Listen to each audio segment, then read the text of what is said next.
Welcome to Talk Dirt to Me, where two farmers shatter myths and take on the top issues facing America's farmers.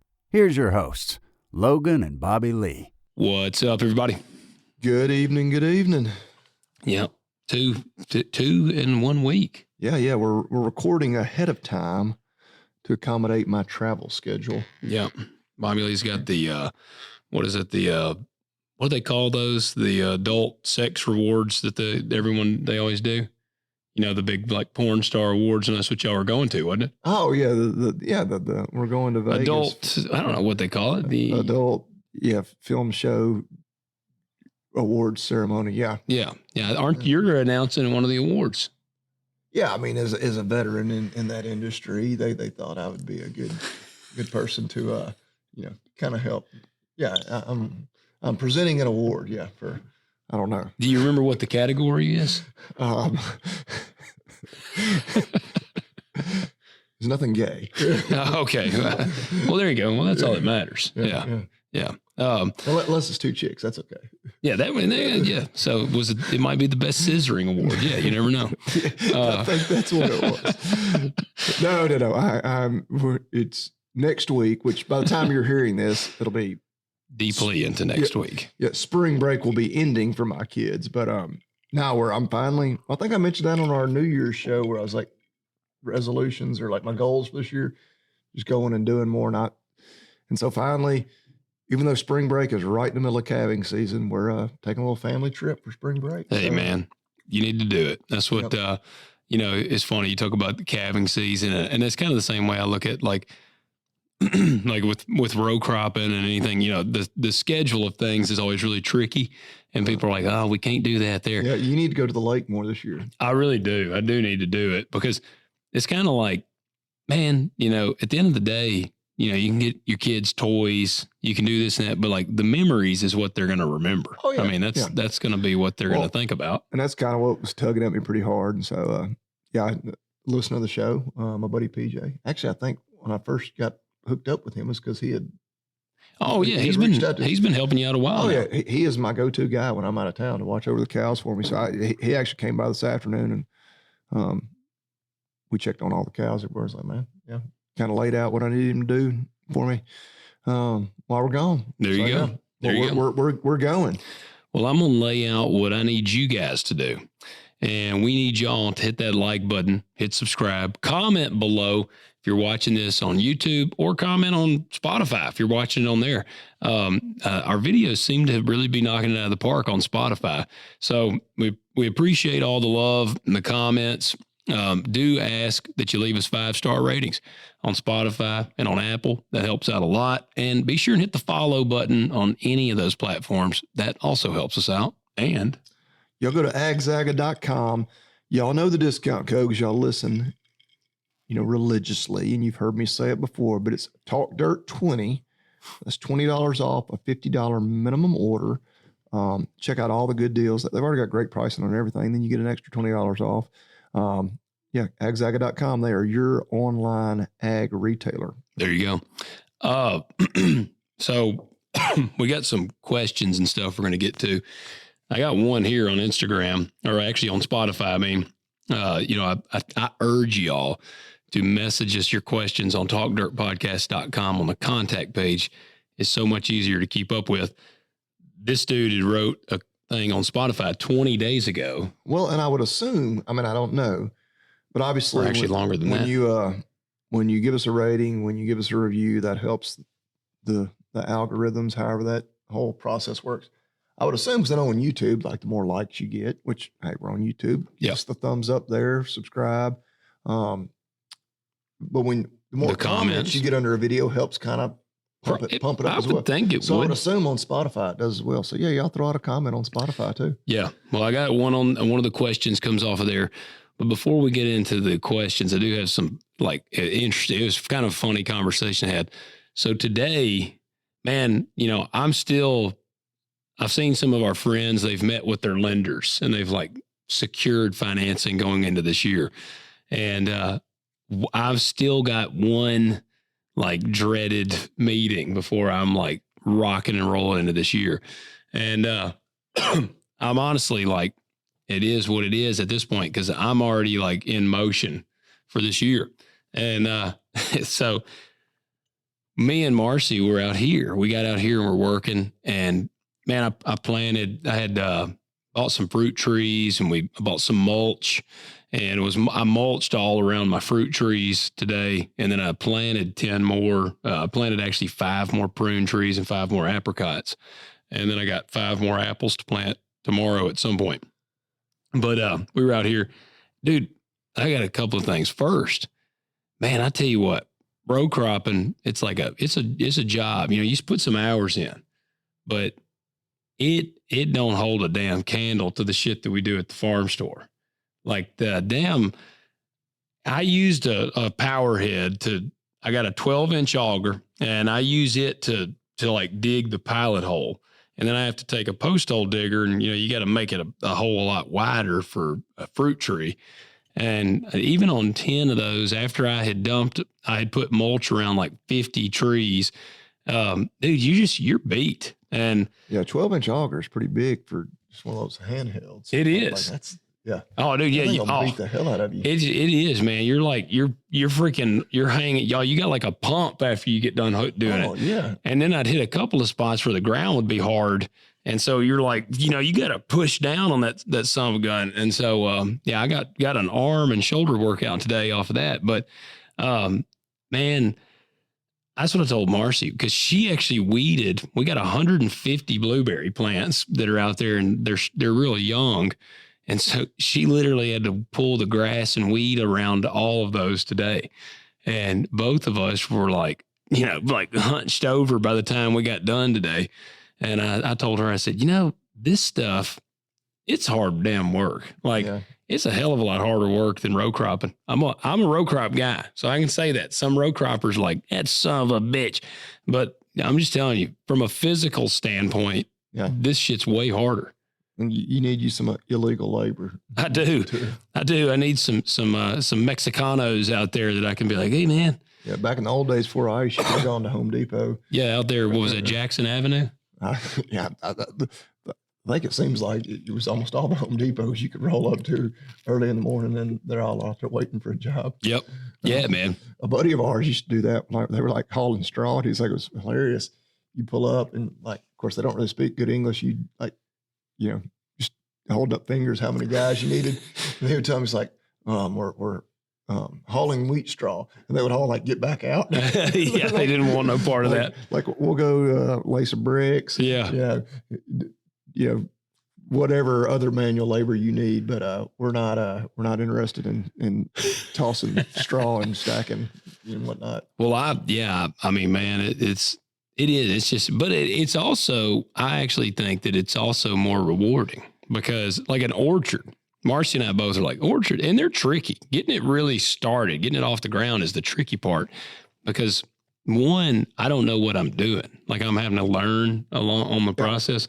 And like, I'm going to give a little bit of crap. I won't mention the name because I don't want to throw like shade at them, but there's an agency that's supposed to like, that's kind of there for farmers, and you can get information from them.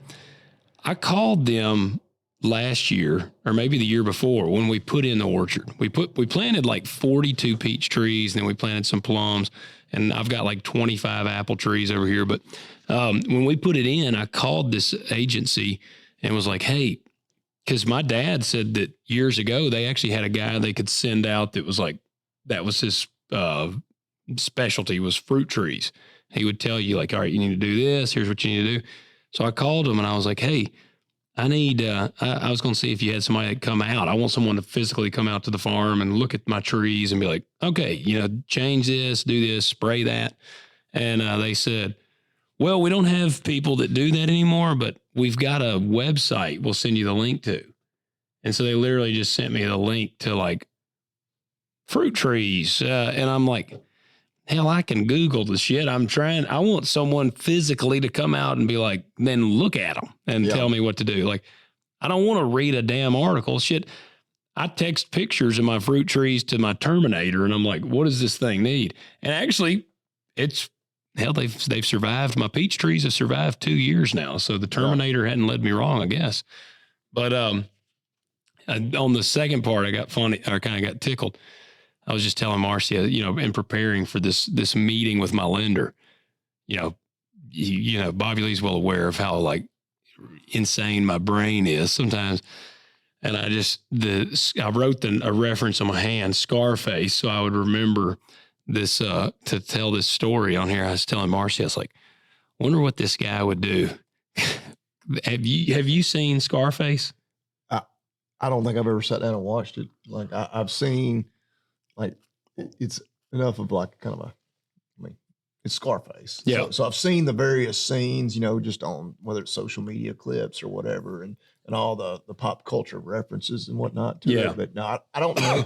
It's one of those that, if I'm laid up in bed with the flu or COVID one day, that's probably one I ought to put on the watch list. Yeah, it's like, I mean, it's not a bad movie. It's not like the greatest film ever made. It gets some people, I would say, overhype it, but it's not a bad movie.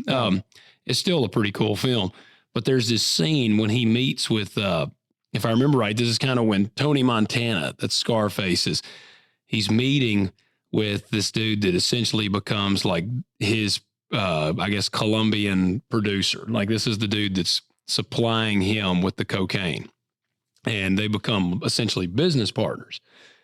And when he first meets him, they're sitting there, and this guy has a famous quote in the film that he says to Tony when Tony agrees to the deal. And this is the quote I said I was going to use with my lender. And I told Marcia, I was like, I wonder what he would do if I showed up. And I'm like, here's my financials. And then I go, and I'm sorry, well, y'all know, I'm not going to apologize. Y'all know how the language is on this show. And I slid the papers and I go, don't you fuck me. Don't you ever try to fuck me. I see. And I've seen enough references to the movie. I knew that was the line before you delivered it. Yeah. Yeah. He goes, don't you fuck me, Tony. Don't you ever try to fuck me. And and then Tony does. He ends up like cheating the guy out, and I think he kills him and takes over the whole thing. But sorry, this spoiler alert. The film's been out for like 50 years, so you've had a long time to watch it. But yeah, I even said, I was like, and say I slid like a pistol on the table and said that quote. And she knows my lender too. And she was like, well, what would he say? I said, I have truly no idea what he would say. Yeah, I'm gonna go out on a limb and say may not be the best strategy. It could have some legal ramifications. Yeah. I feel like, especially if you like use brandished a weapon. Yeah, the weapon, because then it's perceived as a. Are you I threatening think it's me? perceived as a threat. Like it is a threat. Yeah. Well, I was just setting it there. Yeah. Oh yeah. Yeah, I mean, I'm just placing my firearm on the table. Yeah. But yeah, do you have you ever used that line like when y'all have like a person coming trying to sell you some stuff at the clinic? I never have. Yeah, I can honestly say I've never. You should try it. I've never quoted Scarface. Yeah. When closing a big deal or anything. You've never quoted like any of it, like maybe even to your wife, like when you were getting ready to, like on your honeymoon or something. Well, I don't know. I need to see the movie. I may have quoted it. Not even realized I did. He holds his like machine gun and he says, "Say hello to my little friend." Like, yeah. And again, I've seen it so iconic. Like I've seen that and heard that phrase a million times. But yeah, it's worth seeing. I mean, they chop a dude up with a chainsaw in a bathtub at one point too. Yeah. It's pretty crazy. Yeah. The horse's head in the bed. That's The Godfather. That's The Godfather. Okay. Yeah, okay. That's another good one. Yeah. Have you seen it? I think I'm kind of the same way. Like I've seen bits and pieces, like all the. Some people would be like mortified that you hadn't seen The Godfather, especially. But I like them. They're good movies. But I've always been kind of into the mafia thing. But yeah. But like they're good movies. But I'm not going to tell somebody because they're also insanely long. Like they're very long movies. But yeah, no, I don't know. That meeting will be coming up. I have seen some people getting approved. And honestly, I'm just kind of like, one way or another, I'm going to get approved. So here's a question that we had. This has been a while back. It's actually not a question. It's kind of a topic. So this was a comment on Spotify. Comes in from Dylan. Dylan, I apologize. I actually told him we would get to this on the next episode, and then I couldn't remember. So it's been like 3 or 4 episodes ago now. He said, being honest, I think why the sale price of crops is so low is because farmers are not doing a multi-rotation crop cycle like back in the days. Like, I believe if corn and soybean farmers would start doing oats, barley, alfalfa, sorghum, and maybe sometimes put it into grass, it would greatly cut the problem of overproduction, in my opinion, because like we have a 5,000 acre farm that we do corn and beans. We have thought of putting in oats. Maybe it would help with our cattle too for bales to cut buying it. I told him, I said, I've got a lot of thoughts on this, and so I would share them in the next episode. So, and I understand what he's saying. Right. And of course, my immediate, obvious question is, okay, well, is there a market? And that's exactly crops. Exactly my response. And yeah, and like he kind of mentioned there, maybe you're growing, instead of growing a commodity that you're just going to immediately sell, maybe you grow something that, like oats that you're then going to feed livestock, which you can do that with corn. And I mean, you could do it to an extent with soybeans too. And I think definitely if we could divert some acres away from those two crops, I mean, obviously that lessens the supply, should, put pressure on the price to go up. If across the country, we could, maybe diversify more, but you got to have markets for those. And obviously, you look at it and we don't have a total free market system. We have government manipulation all the time and whatnot. But, in a true free market, the market's going to demand what we grow. If all of a sudden there was a huge market for oats or alfalfa, like there was an incredible demand for it, you'd see it. You'd see a big shift, and then we'd probably overproduce. Like we say, the cure for high prices is high prices. The price of oats went through the roof. We'd all of a sudden plant 90 million acres of oats, and the price would bottom out. If we just had more markets for commodities that can easily be grown in relatively the same manner with the same equipment.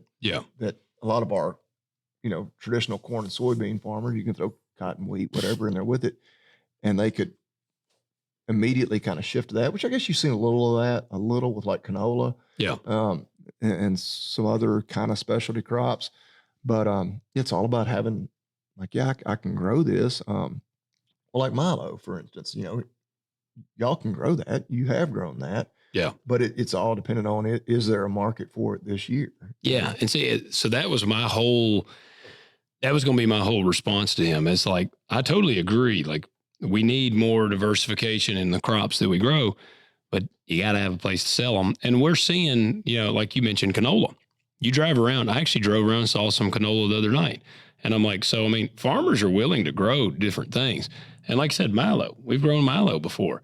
And we actually milo, I really like, because milo will do good anywhere. Like, you can put it on some really crappy ground. It'll do really good.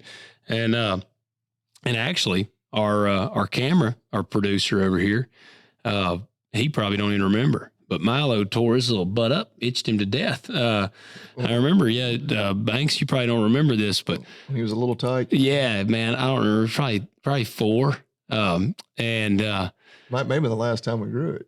It was the last time. It was the last time we had a market for it. And I'll just never forget, man, that stuff would make you itch so bad. And Banks was actually down there like playing in some of it after we had harvested. Do you remember this, Banks?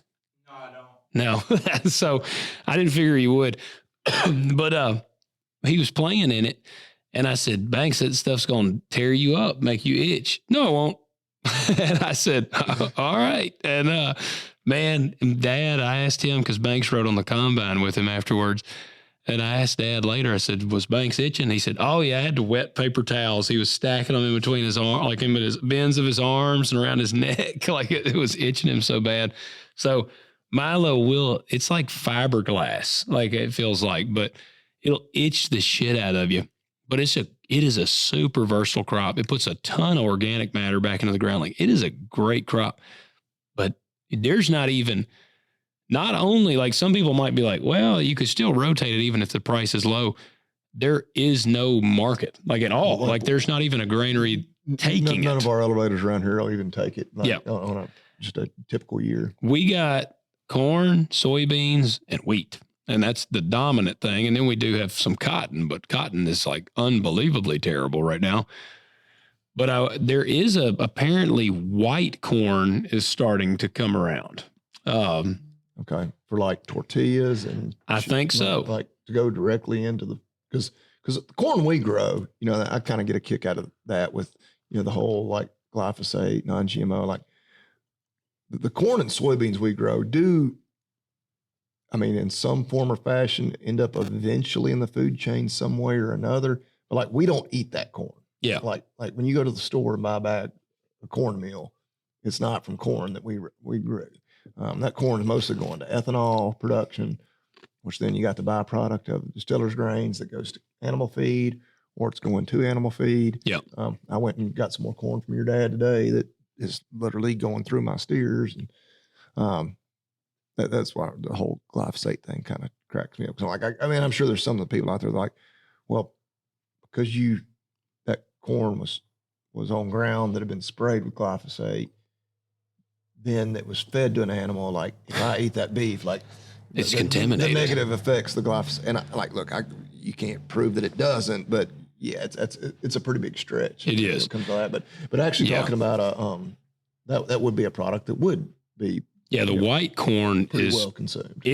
From my understanding, it's mostly sent to Mexico. It's going to go, like say, for the chips, tortillas, and those things. And it is just now kind of starting to come around. And see, and here's another aspect to it.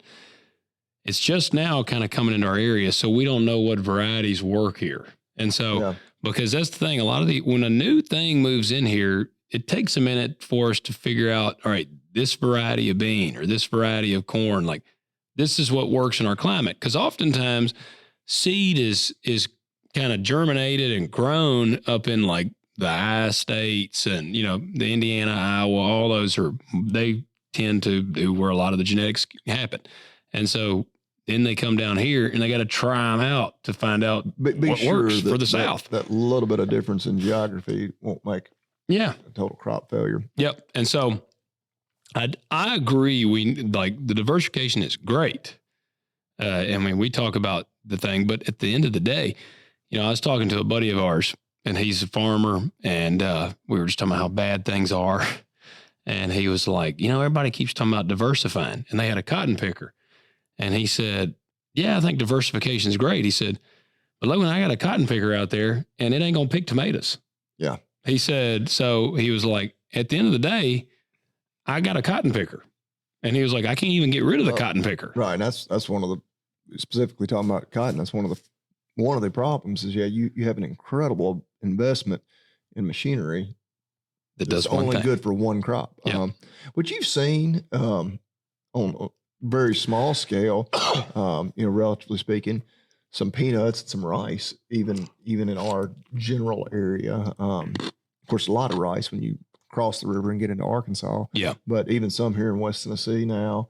Guys are open. That's the thing. Like I think people think that a lot of farmers they just grow that shit because they're hard headed.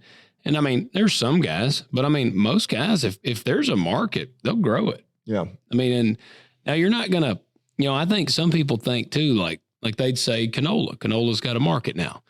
They'd be like, well, these farmers need to just go all canola. Well, we're also growing a crop we've never grown before. So it's like, again, do I want to gamble? Like, all right, we've had bad years back to back. I'm going to try out this new crop. Am I going to go all in on this new crop that I really don't even know how to grow that great yet? And it's like you're insanely exposing yourself. So, the big takeaway here, I'm not trying to sound like I'm bashing this guy's idea. I agree. I'm just saying there's a lot of caveats to that idea as well. Well, one of the things I remember with Milo, and I wasn't growing it, just being an outsider kind of looking in, I know when it was kind of a big thing around here, it's kind of a third, fourth, fifth, option. There was an issue with if you got into any real damage, you couldn't get rid of it. Yeah. Whereas like if you've got corn or soybeans that got some damage, yeah, they're going to dock you pretty heavily, but you can still sell it and get some of your money back. But I know one of the grain marketing guys, and I was like, man, if that's one thing about Milo, like if there's any sort of significant damage, like they wouldn't take it. And you might just end up having to just dump it somewhere, use it to bait a dove field or something. Yeah. I was going to say, you're going to have to, at that point, you're hoping you get good insurance. Right. Yeah. And then I imagine that'd be one of those things where it'd probably be hard to get insured for that if there was. You got to have 2 failed delivery attempts from elevators. You got to take it to 2 different elevators. From my understanding, you can actually fail a crop that's been harvested, but you have to be rejected by 2 elevators per letter. They have to essentially write you a letter saying they will not take the grain. And if you get that, from my understanding, you can then claim as a loss, a total loss. Which is maybe getting a little off in the weeds. But then what do you have to like prove that you just like destroyed it? I don't know. Because then like my wheels are turning like. Saying you still get something for it? Yeah, and obviously that'd be like insurance fraud or whatever. But, seems like we got into that one of the tobacco stories we talked about. Well, we're already dishonest.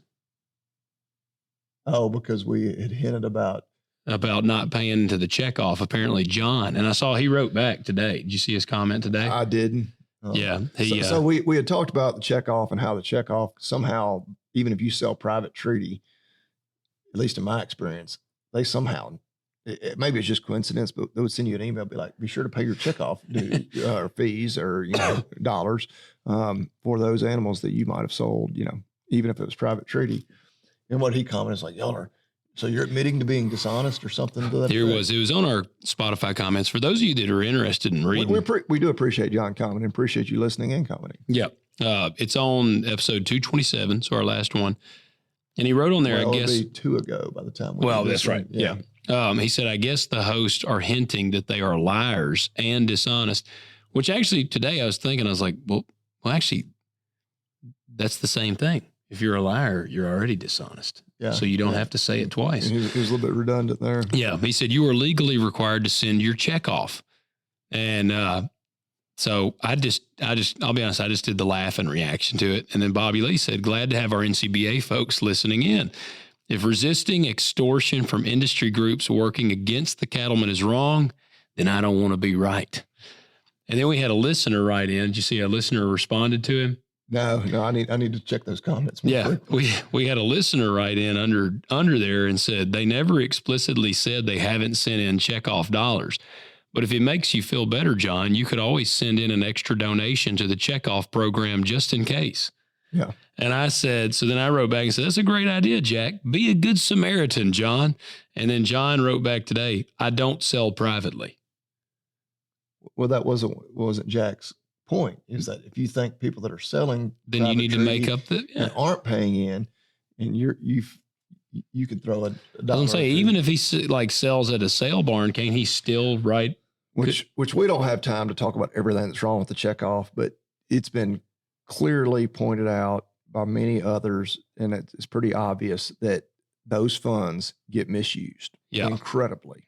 And so I'll leave it at that so that, we don't spend this whole episode talking about all the problems with the beef checkoff.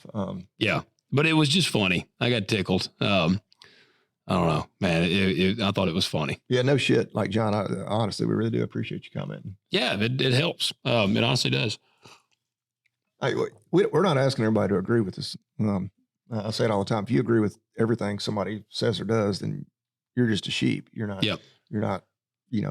Thinking for yourself.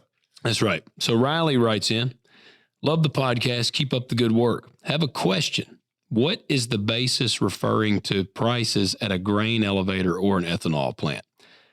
So the basis now, man, you can really, you can really go deep on marketing, and I am not the guy to go really deep on marketing. I generally do. I have done some basis only contracts. I have done some hedge to arrives, but I generally stick to what I'm pretty well know. And that's typically a good old fashioned boring cash price at later dates. These are contracts. I'm forward marketing my grain. So, right. So like beans, you could get cash price $10. But then you can have a positive or a negative basis. Yes. You can have a cash price is $10, and then you tell me if I'm wrong, but because we're right here on the Mississippi River, it's very convenient for the elevators where we deliver to, because they don't have to truck it or rail it. I guess inland facilities, I guess maybe they rail it to a port or whatever. And so a lot of times we'll have a little bit of a positive basis, right? Ours is better than like the Midwest and all those guys. You know, we get stronger prices because it's the further you get away from the river, typically the worse. Yeah, we're not that far from the Gulf. It doesn't cost them that much to get it for what's going for export. Yeah. And I don't know, I would think that in some of the places like, Iowa, Nebraska, where there's a lot of that is consumed domestically by, feed. Going directly to feed an animal right there, just a few miles down the road. I would think that they would maybe have a positive basis. I think they have pretty shitty basis. Okay. But basically, it's just like a positive or a negative from that cash price. The elevator establishes it. Yes, it's kind of how bad do they really want it? Yeah, I'll tell you. That's the way I've kind of looked at it. I'll tell you right now. And if that somebody may be completely wrong, but that's kind of the way I look at it. Well, it is, because like one of the granaries around here that probably gets the least amount of business has had the strongest prices because they're trying to increase their business. And it's worked that because makes sense, I have booked some grain with them. I'm not driving my semi there, but I got a guy that is good at driving a semi, and he will, because I'm not getting on the interstate. In a semi. President's Island? Yeah. And they've been begging for business, and I like all the people there. That's the thing. That's great. I mean, that's what you do. Yeah. And so like competition is a good thing. So like what we get, they've got cash price established. Like most farmers, they will just most farmers book a cash price. Like that's the simple thing. Now I've used a lot of systems, like Cargill has like some systems, that they book a little bit every day. And actually I came out pretty good last year on some of my prices, but, on that one program I used, I think it was called the Pacer program. But, man, most guys, like I said, book a cash. Like I get a text message. I get text messages every day. I get one or several from ADM, CGB, and Cargill. I get them every weekday except Saturday and Sunday. I'm going to get one in the morning from ADM. It's going to have beans, corn. There's not even a wheat on there right now. But, and then I get one later in the day. I get usually what the market opens at and what the market closes at. Our markets are it's stock markets. It's commodity trading. Unfortunately, one of the things that does chap a lot of farmers' ass is you do often have guys that are like in New York that are buying and selling, and they affect our commodity price as well, and they never grow a grain. Oh, it's some way in cattle. Really? Yeah. Well, that's what these guys do. Just speculators. Yeah. Yep. They will never grow a grain. But like the way the simplest way, let's say on the board, the Chicago Board of Trade is going to have a corn price. And let's say right now that Chicago Trade has it. All right, I'm looking at the basis so I can give you kind of a realistic thing here. Today's price on the board is $4.50. And then the elevator, they'll take $4.50 because that's the price that's on the board. And they say, how bad do we want it? Where are we at from the river? Cost this, cost that. And they say, right now, there is a -2 cent basis on corn. So your cash price would be $4.48 a bushel because it's $4.50 on the board with a -2 basis. So that's a -2 cent basis. Yeah. So did I explain that well? Yeah, I think so. And that's not much basis one way or the other. No, I mean, relatively speaking, basically what they're saying is like, if you want to haul us some corn today, that's fine. But we're not just jumping up and down needing a bunch of truckloads of corn. In harvest, I've seen it -40 cents Yeah, because they're just so slammed. Yeah, they're like, God, we don't want any more. And then there's a glut of product coming in. Right.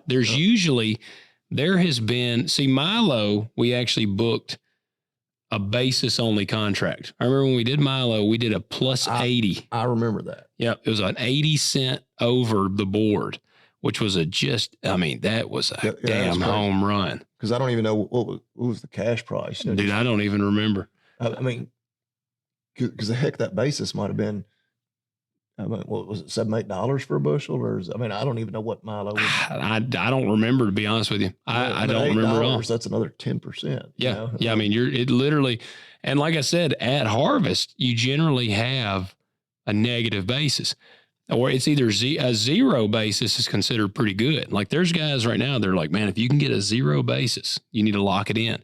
And you can lock the basis in for like a time frame as well.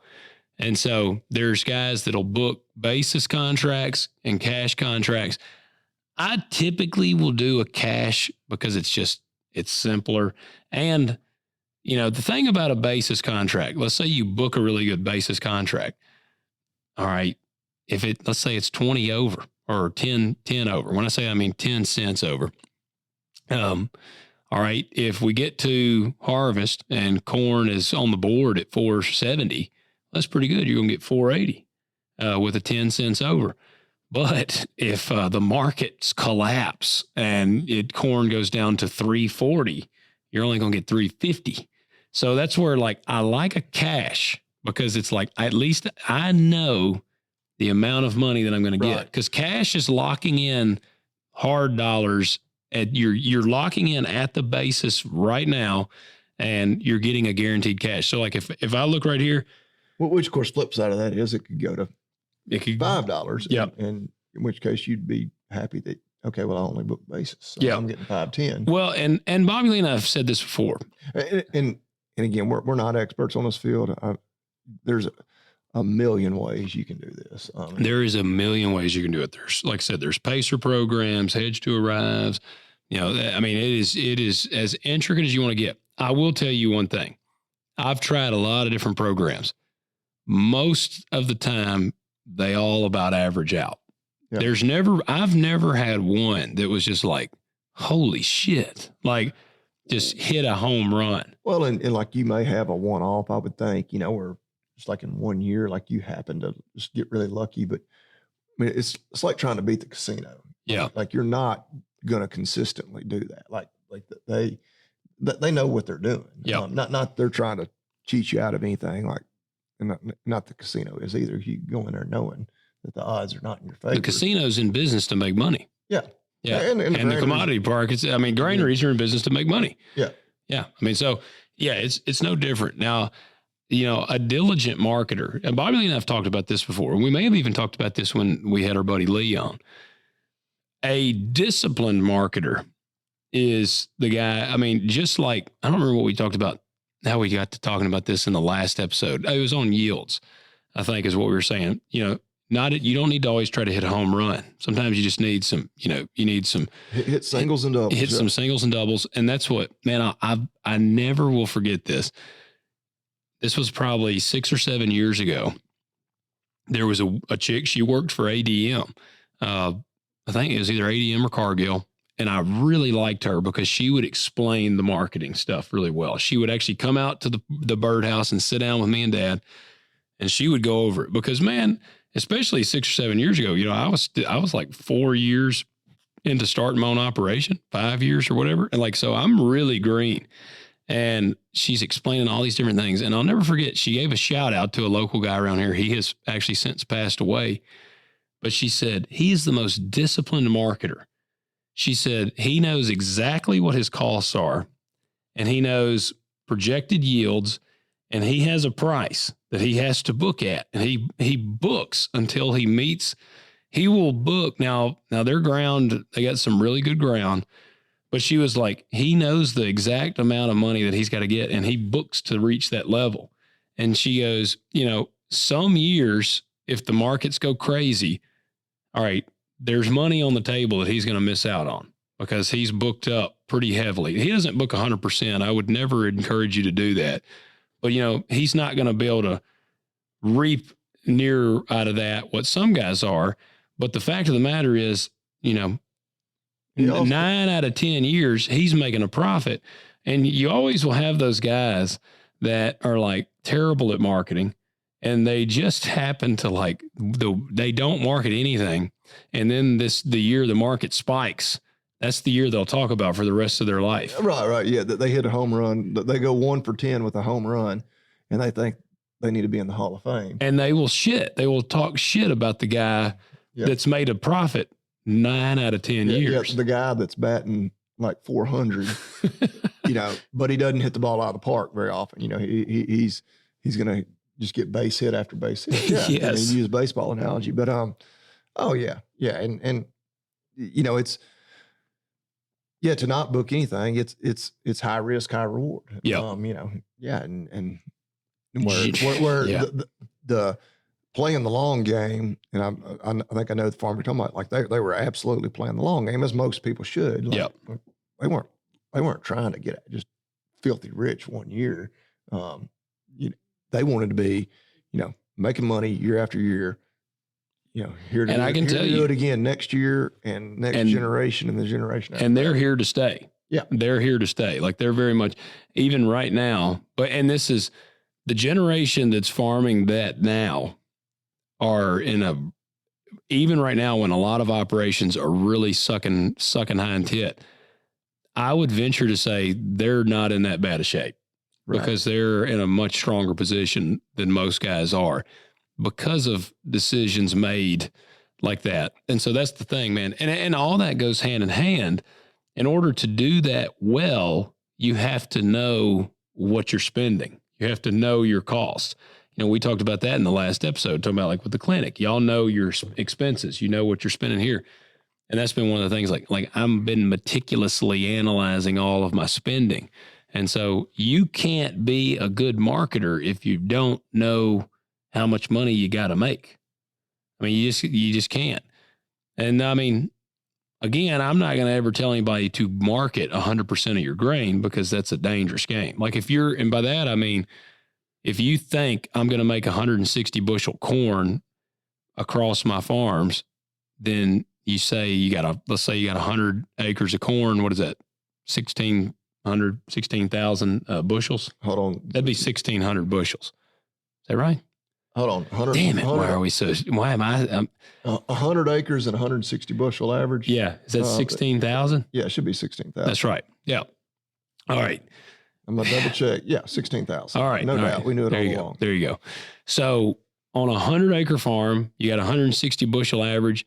You're like, man, I'm going to make 16,000 bushels. Do not go book 16,000 bushels of corn. Right, because if you come up short, then you sometimes will have to actually pay the granary because they have essentially, the granary is selling that grain. When you book a contract, they're locking those contracts into the Chicago Trader Board. So that grain that's still growing in the field is already sold, and so the granary has sold that grain.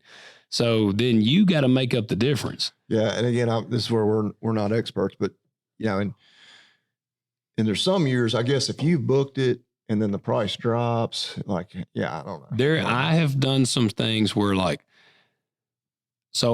can cancel contracts and collect Yes, it's tricky. Now I'll tell you, and a lot of people try to cheat the system doing that, and that's a dangerous game to play. Yeah, because it's I guess it's not even legal. Yeah, but some people do it and get away with it. But it's right, like you said, it's a dangerous game. Market goes the other way, and then you end up owing them a lot of money. Yeah, man, I got a buddy of ours.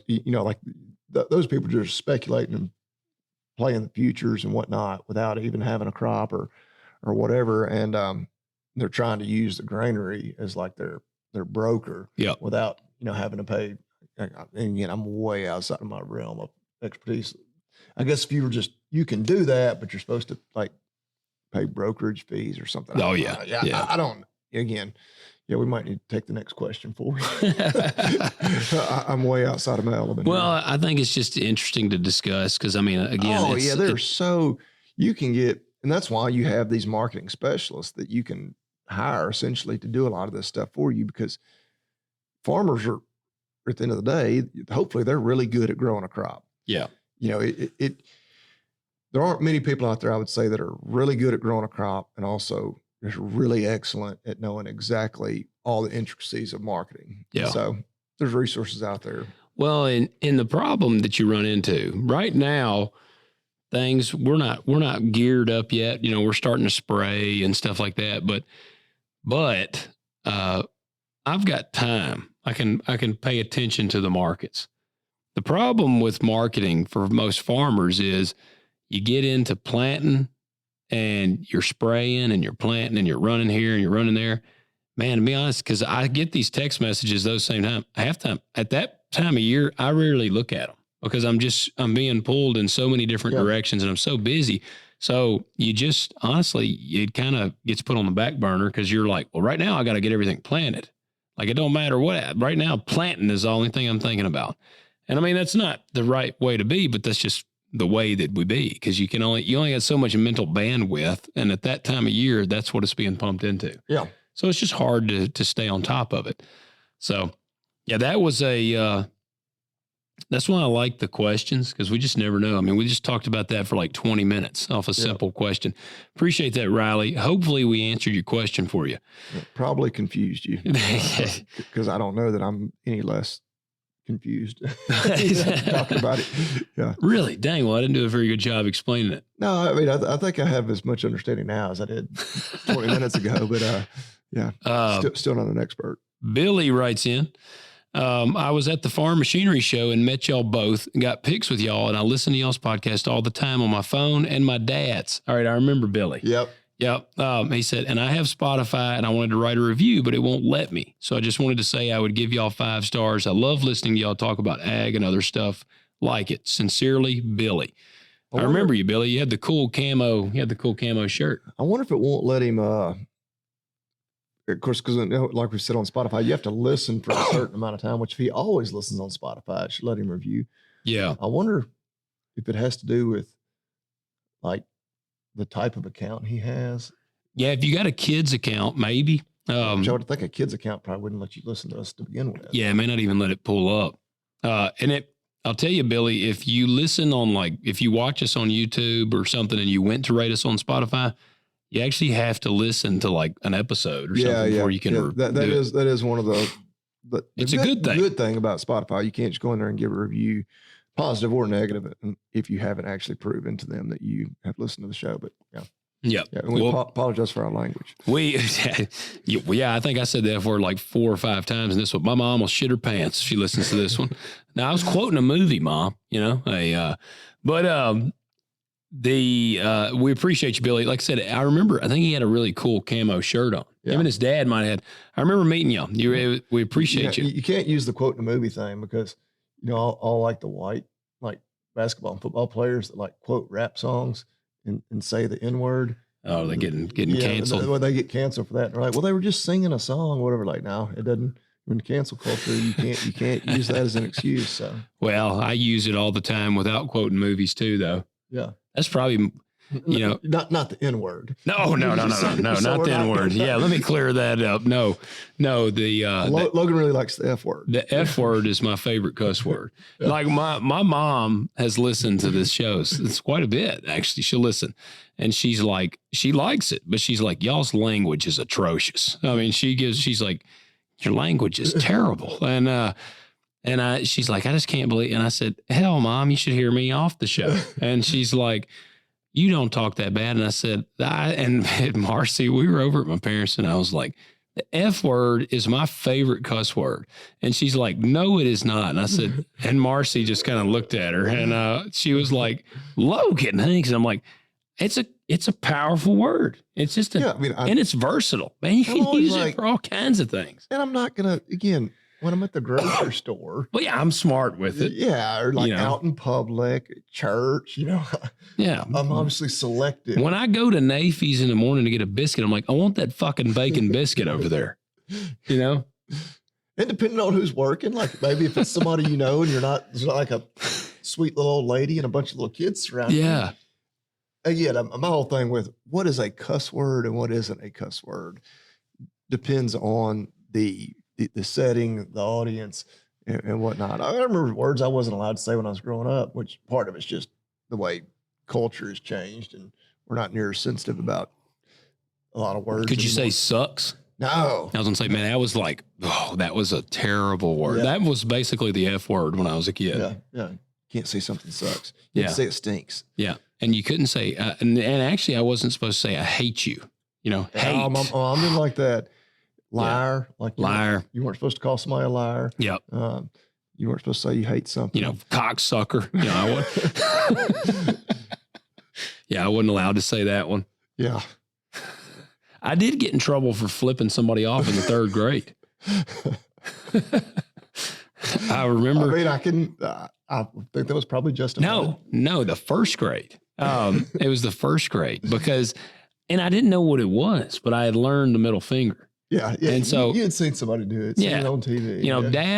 Dad was exposing me to the Terminator when I was in like the first grade. Like I was actually telling Marcy, I was like, I'm pretty sure that maybe Sarah Connor's titties in the Terminator might have been the first. Like that movie is so cemented in my brain. It's like, it's one of my iconic films. And I think it's because it was such an action movie. And then, yes, you see titties and like. I can't say for sure, but have you ever seen Under Siege? Oh, yeah. Yeah, that's an iconic one. The birthday cake? Yeah, those are much more impressive. They're much more impressive than Sarah Connor's. Those are the first ones that I can actually think back on being like. Did you watch it with your dad?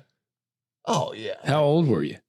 I don't even know. It like would have been 6, 7. I mean, look, I can see what year it came out. Oh, that movie's got to be like 90, 96, 95, 96. And this would have been like probably after it had been out for a couple of years. 92. 92. Okay, even older than I thought. That was Seagal. And so it would have been after it had been out for long enough that it was on Cinemax. Yeah. Now you were born 83? Yeah, 83. So I was 9 when it came out. I was probably. You were probably 11. 10, 11, 12 when I first. Those are impressive set in that movie. Yeah. Yeah, those are pretty nice. Yeah. Yeah. I can assure you and it's not our producer's never seen that one. Yeah. That's not an incredibly, like, it's literally for about. It's just a chick comes out of a cake or something. Yeah. It's like a birthday cake for like the admiral on the boat or whatever. Well, and that's how the Terminator, it's him. Stripper inside a huge birthday cake. Yeah. Well, that's how it was on the Terminator. Sarah Connor is cracking Kyle Reese. But I mean, it's like a sex scene in there, but it wasn't like a overly drawn out. And she just you see them for a little bit. But I just remember, like, as a kid, I was like, wow, those are boobs, And I mean, I was probably 9 or 10. But then, like, I do think about from a movie standpoint, it tickles me. I grew up, Arnold was that was my go-to. I was a Commando, Terminator, and Predator was like my consistent rotation as a child. And some people are like, my God, your parents. Like, and I had like you said, I couldn't say sucks. Like in all honesty, I think that my mom was not going to sit down and watch the Terminator. And my dad's probably like, oh, they're fine. So, she's not thinking anything about them. And so that's what I grew up on. I used to rent Commando all the time. And like, I grew up thinking like, if you shot a dude in the chest with a gun, he was going to do like a triple backflip. Like I was like, man, these guns have tremendous power. Yeah. But I don't know. How did we get down that rabbit hole? I don't know. I don't even remember what we were. Let me see. What were we talking about to get down that one? Shit, it wasn't this message. Damn, I don't remember how that came up. Language in film or something? I don't know. Yeah. Oh, yeah. Well, and I don't know, man. But no, I did. I've told my mom, I said, the F word's it's probably my favorite word. I mean, people can say what they want to say, but I mean, at least I'm honest about it. I don't use it on here near as often as I could. Yeah. This episode, I've said it more than I've ever said it on the show, I'm pretty sure. Oh. When I'm filming for YouTube, and I do keep that one pretty PG, like when I'm sorting cows or anything. Oh, that'd be hard. Yeah, which a lot of times I'll just edit out when I'm cussing. Or if like something really interesting happens, but you got me cussing. Oh, yeah. I will use a bleep. Yeah, throw a bleep in there. Yeah. Yeah. Rarely I'll do that, but Man, we're just realistic. I mean, we're just all just being ourselves, honestly. This show, we want it to be right. That's what it is, just being ourselves. Two guys talking farming at the end of the day. But like you said, and you can spice up your language, but you do it intelligently. Like, and when I go into the grocery store, you're not going to hear me say a cuss word because there's women, there's children around. Like, I'm just not going to do it. Like, well, I'll tell you, it's different here than it is in a lot of parts of the country because we are here in the Bible Belt. You go some places and like, oh man, like, oh yeah, you're like, and they're still pretty, respectful of like kids and stuff. But like, if it's just some dudes, like it's over the top sometimes. Like, whoa, like that guy cusses a lot. Yeah.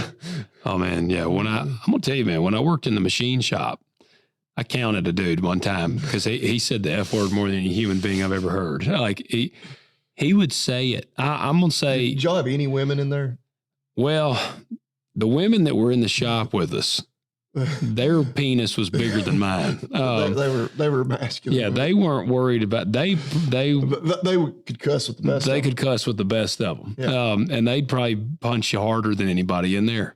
But no, there was a dude in there, and like when I use the F word, I use it appropriately. I feel like it's fitting in the moment.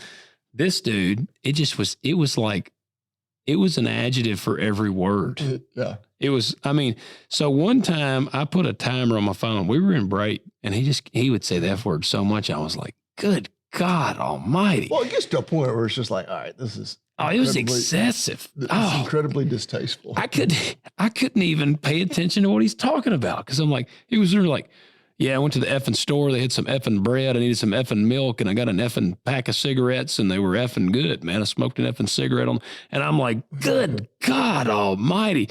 So I put a timer on my phone. I remember counting. In 2 minutes, he said the F word 16 times. Yeah. I just remember thinking, Lord have mercy. This guy, man, his mouth is foul. Yeah, man. So, use them wisely. Yeah, you don't ever want to be the guy that's known for like that. That's what people say. Like, man, he's got a foul mouth. Yeah. And unfortunately, there's liable to be some people that have said that about me, but also be respectful with it too, because I'll never forget, man, we went to a tractor pull years ago. It's been probably, gosh, I don't know. It's been a long time ago. It was me, my dad, and one of my dad's buddies. And my dad's buddy that was there, I've heard him cuss, but he's a really stern guy. Like, he takes no shit. Actually, a guy was stealing diesel fuel out of his fuel tank, and he went and beat the shit out of him. Like, literally. He went to the guy's house, and the guy's mother actually answered the door, and she was like, what do you need? And he was like, I need to see your son. And she said, why? And he said, because he's been stealing my fuel. And the son came to the door, and he beat the shit out of him in front of his mother. So he don't play around. Literally, that's a true story. I'm not making that up. But we were at a tractor pull one night, and it was two young guys sitting behind us. And there was like women, it's women and kids all around. Man, one of them was cussing like crazy. And this guy turned around and he said, would you watch your mouth? And he had the most powerful, stern command.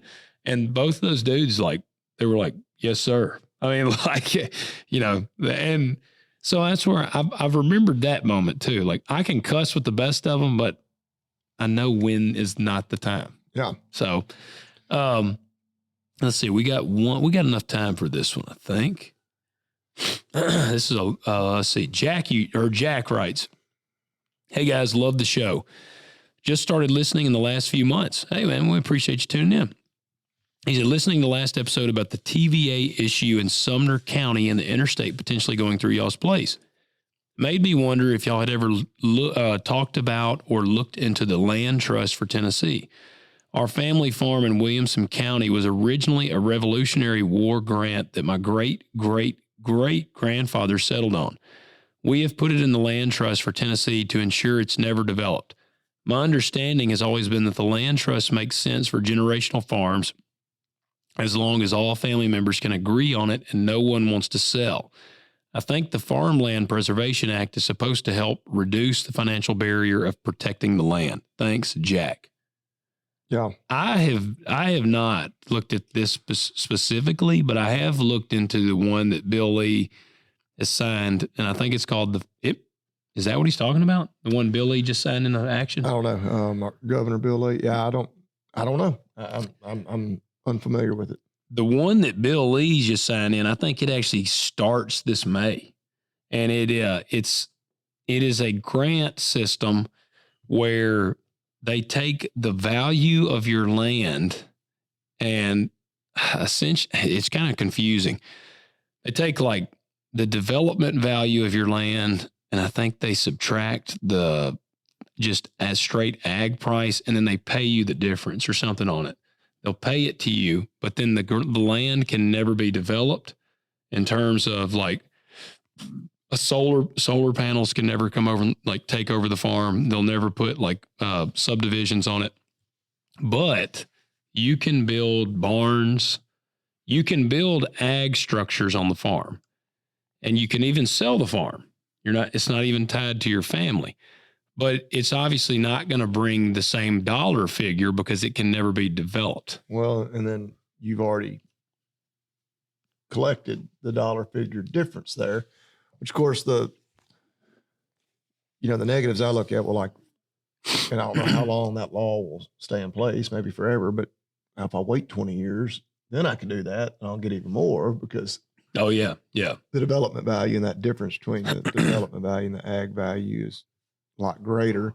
And two, much as I don't want to see farmland, I also think about, 3 or 4 generations from now, does my family want to pack up and move somewhere else? Yeah. Well, see, they can. As like I said, they're just not going to get near the dollar man. Right. But I would want them to get every penny they could out of it. Now, again, part of me is like, well, I don't want it to be developed either to an extent, but man, it's hard to see into the future. And like, I think we're all going to be killed by robots before long anyway. Well, it's possible. And and what does money even matter? If they're taking over the world, but I don't know. You have Tennessee all of a sudden turned into a raging blue state because all the assholes moving to Nashville take over. And land values go through the roof and whatnot. Like, hell, I don't think it'll happen in my lifetime, but where I would just say, I'm taking my ball and moving to California. Yeah, I'm not going home. I'm moving my home. Yeah. Yeah, California's the new frontier. All the liberals left moved California out of there and came to Nashville. Yeah. Now, hell, we'll go out there. Hell, Bobby Lee and I actually learned, California's a pretty nice place. What part we were in. But 70 degrees in January. Yeah. Man, and, I have actually looked I've run scenarios like on the Bill Lee's Act. I can't remember what it's called. It's like it may be the Farmland Preservation Act. But I looked into it for this place, like just roughly, because I'm like, hell, the farm sucks right now. Like we're struggling. And if what I figured up was right, it's actually a pretty substantial dollar figure that you'd get. And I'm like, where the hell does that money come from? I know the government just prints money, I don't know. It's 20. They allocated, I know it was an allocation of funds. It was like $26 million they've allocated. Well, hell, that wouldn't go far at all. And it's per year, I believe. Oh, but still, that. People sell significant blocks of ground. I would think that. Yeah, you're talking like be zapped up 20 farms, and that'd be pretty much done. Yeah, that's nothing. But they and so and I don't know if that's just year one. And again, and then Bill Lee's about to be no longer our governor. So I don't know. It's interesting. I have just said roughly on this farm, and I mean, again, that was kind of Chat GPT figuring out some stuff. Oh hell, it said thunderstorms likely to start soon. But I spread some fertilizer today, but I wasn't expecting the rain until this weekend. I need to put some more mulch around some other trees today. But no, Jack, I appreciate that. It's interesting to think about.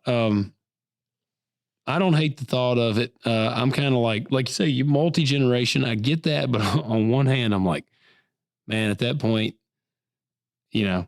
I've given previous generations multiple opportunities to gain off of my land that is paid and survived for them. So I'm like, they can do what they need to do.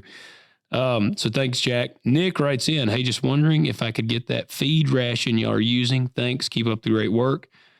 Yes, I'm sending Bobby Lee. It's been a little while since I've sent it to anybody, so I'm glad. I think we got another one that's wanting it too. All right, I just sent that to him, Nick. You should get that. You'll get that long before you hear this episode. We got another one. No. I'll have to read that one to Bobby Lee off air. That one. Oh man, that sounds fun. Their email is Goat Humper. So, this is actually he's a friend of ours.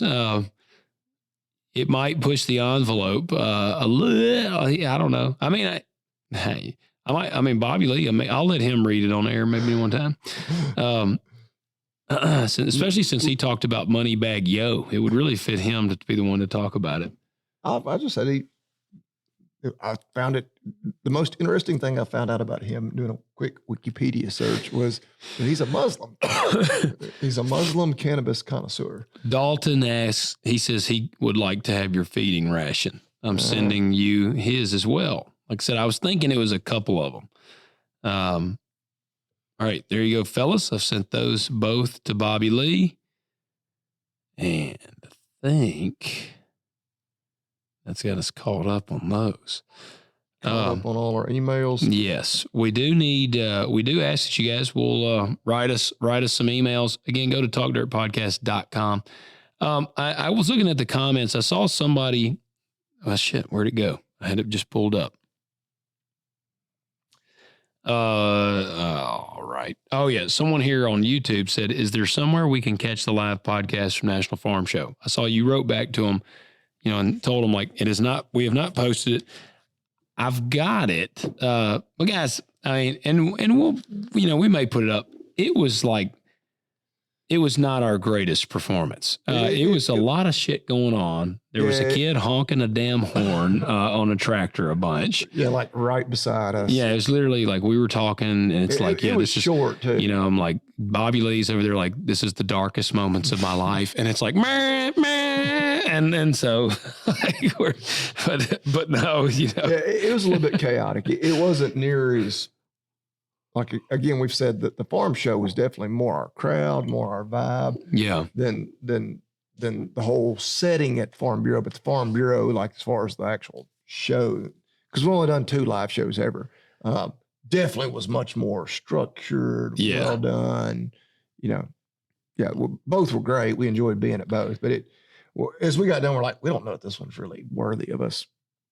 We said we may drop it as like a little bonus episode, but it's not going to be one of our weekly, Friday morning drops. Well, and Bobby and I both were like, man, we didn't talk about anything new. It was a lot of stuff that's been discussed numerous times. The thing that we've said, that the challenge with our show and doing live is the fact that, well, we have just said the F word like 5 or 6 times in this episode, and we just actually spent a segment of this show talking about movie titties, and we do that quite often. So, this is us being able to read the room. We're in a live scenario at these shows. There's a lot of kids and stuff walking around. I'm not going to be talking about titties and cocaine and saying the F word when there's a bunch of kids walking around.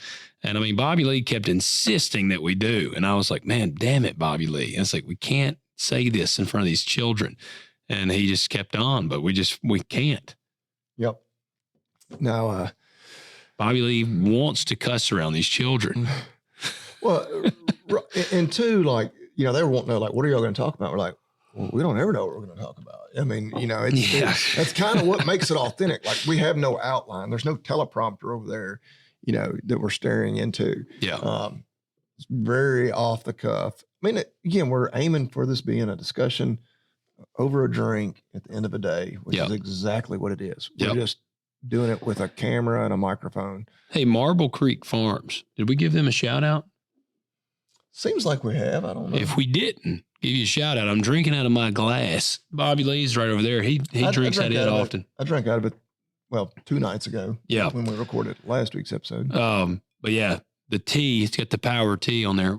Man, I'm splashing this around. Our basketball team won last night, and baseball teams won a couple of games. The T on mine stands for Terminator.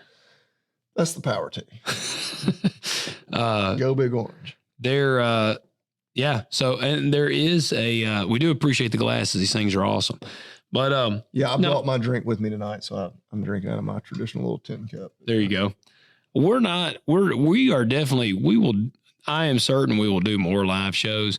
We're just kind of figured out, like I said, that was our second one. We're still kind of figured out our vibe, and we kind of. And we were guests of Acres TV and Ag Revolution. It was great. They were very great. Really appreciate it. But, we had Austin said, because, of course, when you're at these shows, there's all kinds of people that are like, you really need to take advantage of that. And do guests. Yeah, have a guest, interview somebody. And, too, that helps the conversation. And you have a conversation in person that you don't get to have just on a regular weekly episode. Yeah.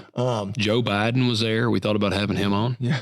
But we were kind of, we were doing like, hey, what do y'all want us to do? And they're like, yeah, y'all just get up there and talk. Like, okay, we'll do that. Yep. Of course, at AFBF, we had the chance to have Joby Young on, and that was great. It was. I didn't go to the Mid-South Farm Show, and I'll be damned, I saw Vaden was there. Yeah, I heard he was there because I've listened to a couple of Talking Farm Bureau, the Root of the Matter, that they recorded. I bet they recorded several while they were there. Yeah. But did they have him back on? They did not have him on, but when the interview they were doing, they did reference the speech that he gave. Okay. So yeah. Yeah, I was going to go. We were going to go Saturday after the ball game, but like I said, I sounded like RFK Jr., and it was really difficult to talk. And then I also knew that I had to do 3 podcasts this week because I did 2 for this and 1 for the church. So I was like, I got to talk a lot. And I mean, when I go to the Gen Show, Marcy, we don't normally go. Like one year we've gone with friends, but typically we go just us because she knows when I go to the Gen Show, by God, I'm going to do some chatting. I mean, that's really what I'm there for. I'm going to talk. I'm going to go to the different vendors that I know. And half the people there. Yes. Because it's literally 45 minutes down the road from us. Yeah.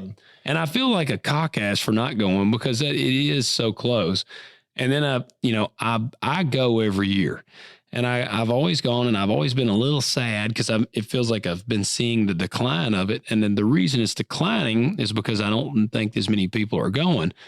But I will say Dad said one of his buddies went, and he actually said it was pretty good this year. So I'm kind of hoping maybe it's getting some life back into it. That's kind of surprising with the current ag economy. Yeah. I know. So, in all honesty, Talk Dirt to me needs to have a booth at the Mid-South Farm Show because we're literally 45 minutes from there. Yeah. So maybe you'll see that happen. But let me cue up the man. I got one tonight. God darn it, I did it again. Son of a bitch.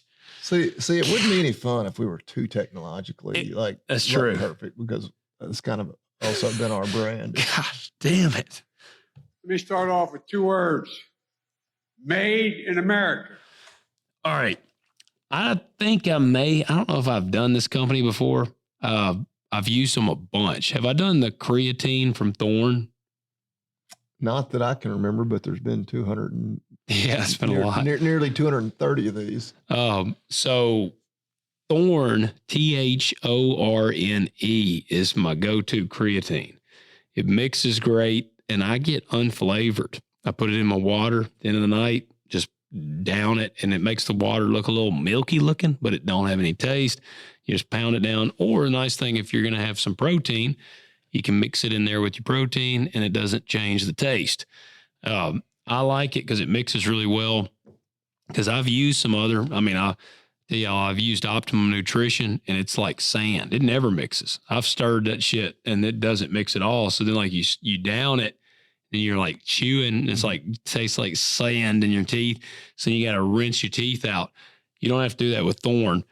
My ass is a little chapped because not at Thorne, but I did order I buy the 180 serving container off of Amazon for Thorne, and Amazon cannot figure out our damn address. So my container, I got a notification today that my container of creatine had been delivered because I was out. It was time for me to get some more.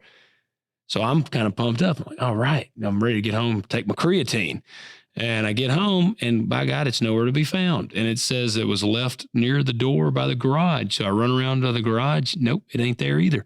So it's at some random sons of bitch's house, and I ain't got it. Sometimes it seems like ours, like they'll include the picture they take of it. Sometimes they do. And you'll be like, yeah, that's not my porch. When it snowed, I had ordered one of these stands for our cameras. Yeah. And I was like, kept waiting on it, and I knew the weather was bad. So I was like, where in the hell is that thing? I looked on Amazon, they had a picture of it. It was sitting by a mailbox. And I'm like, I don't even have a mailbox. Sure enough, I drive over here into Twin Lakes. It's been like 3 days, it's been sitting there. And I look, and there's my package sitting by a mailbox. So I took my package. Nobody picked it up for several days. No. So they knew it wasn't theirs. They were too honest, I guess. Honest for that. But somebody has my creatine, and they have not messaged me. You take their prenatal vitamins? No. But I'm gonna tell you, man, I put my name behind Thorn on anything. Thorn is awesome. Yeah. They're my buddies at Sornex. They're Thorn guys. Thorn is like studied independently. Like it is a very, very high quality supplement. I would venture to say it's probably the highest supplement, like quality wise, that you can get. So anything Thorn, they've got some great sleep products as well. So I would recommend, I guess I don't want to just narrow them to creatine, because I've actually tried some of their sleep stuff too. Yeah. They do. And I don't know if they've got a pill to make your dick bigger or not. I haven't looked at that yet, but I might see if they have that. You're saying you would maybe be in the market? I would be in the market for that. No. So check out Thorn. It's THORNE, and they're a badass company, very high quality. And I think they're also like, if somebody's listening and you play a college sport, I believe all their stuff is like, because some stuff you take can make you test hot. Like and it's certified, guarantees you will not. I'm pretty sure. Yeah, I think so. So check out Thorn. You won't go wrong with them. And also, guys, while you're doing that, we need you to leave us 5-star ratings on Spotify, on Apple. Hit that like button, hit subscribe, comment on YouTube or on Spotify, and go to talkdirtpodcast.com and contact page, shoot us an email. Any question, there's nothing off limits for us. We'll answer any question that you got. There's no stupid questions, only stupid people. Yes, right. There's a lot of stupid people. What else? Y'all check out agzaga.com. Just all the good stuff. I'm not even going to try to list them. If you don't even need a farm. If you just have a house, you don't even need a house necessarily. You could buy a big shipment from them and then use the box for a house. If you have an ass, then you can use them because they have underwear. Yeah. If you're one of those people who likes to wear underwear. Yeah. But TalkDirt20 is the discount code. If you're baling hay and you're not buying your bail net wrap from them, you're probably paying too much and getting it somewhere that's much less convenient than off literally your doorstep. That's right. But check them out. TalkDirt20, $20 off, $50 minimum order, and free shipping. Yep. All right, guys. We will catch you next week. You've been listening to Talk Dirt to Me with your hosts, Logan and Bobby Lee. If you enjoyed this episode, we ask that you subscribe and leave a review. And we'll catch you next time.